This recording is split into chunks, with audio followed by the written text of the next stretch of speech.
think one of everyone's favorite people we met on the trip was Clyde Hill. He was a World War II veteran who needed a handicap ramp built on his house. The reason why all of us loved Clyde was because he told us millions of stories.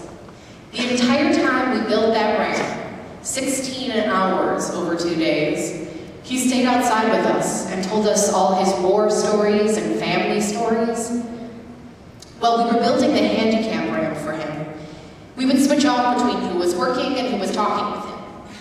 I thought it was kind of funny because he mostly told the guys about his war stories, but when I talked with him, he told me about his wife. The first day we were working on the ramp, when it was my turn talking with Clyde, he told me a story that I don't think I'll ever forget. He said his wife was leaving the house to visit her parents, who lived next door, and as she was leaving, she said, "I love you. Do you love me too?" And he said, "You know I do." And then he started reciting a love poem to her, but before he could say the last words of the line, she finished the poem for him. And as Clyde put it, she went out that door laughing, and that was the last time I saw her alive. She ended up having a heart attack at her parents' house that night. When Clyde said that, he sort of turned away and got really quiet, which was pretty rare for him. He could tell every war story, every story about his family and parents, without even pausing for a breath. But this was the story that brought him to a pause. It was the story that meant the most. And I'll be honest, I was really close to crying. But then I told myself, well, you can't cry in front of Clyde.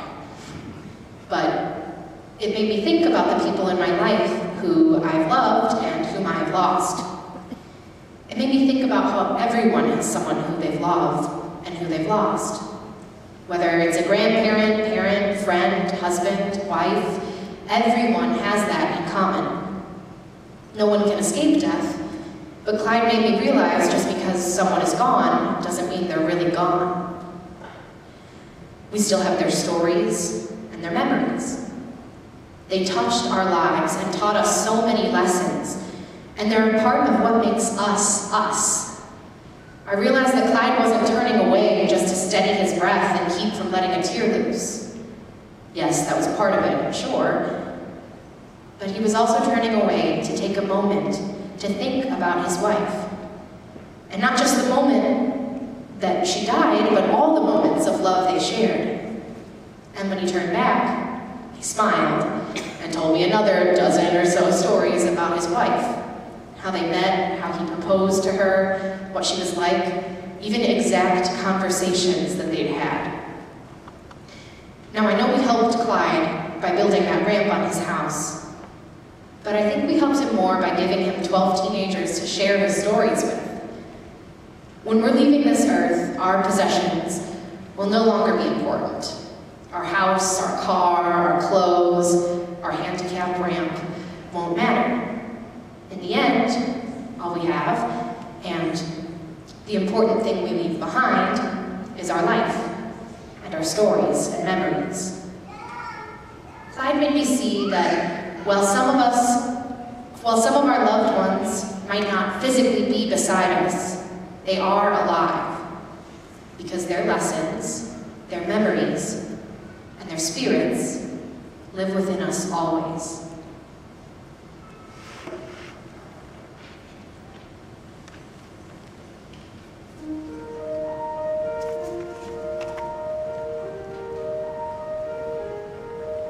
In this album, there's a picture of the ladies wrapped in yellows.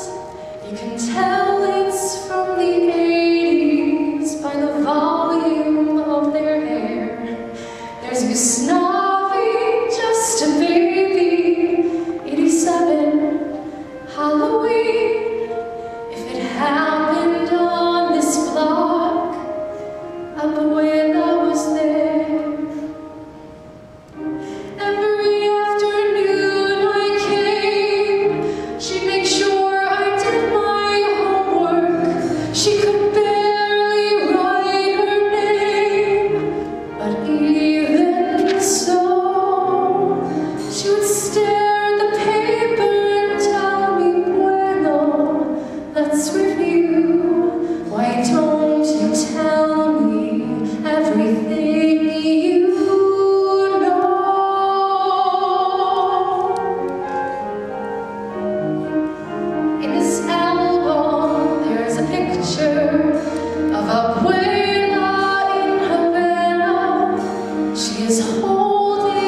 I wonder what she's thinking. Does she know that she'll be leaving for the city on a cold, dark night?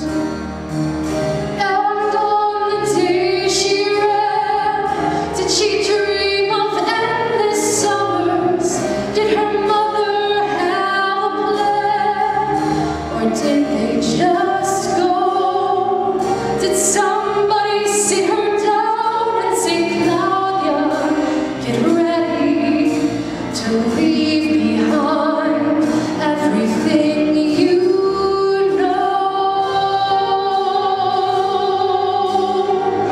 everything I know. What do I know?